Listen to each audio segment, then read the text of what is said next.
Magandang araw, tuturuan ko kayo ngayon paano maglaba. Una, ihanda ang mga gamit para sa paglalaba. Langgana, sabon, tabok, timba, at saka tubig.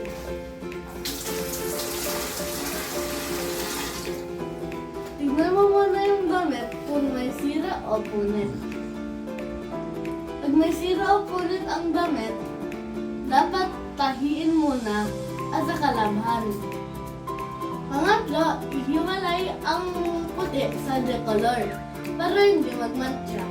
Ibabad sa batsyang may sabon.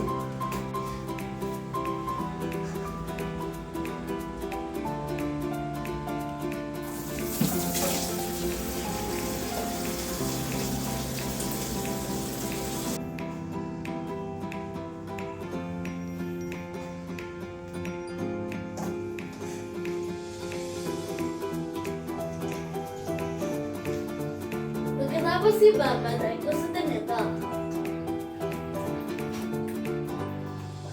Pagkatapos kusutin, bigayin ng 2 beses.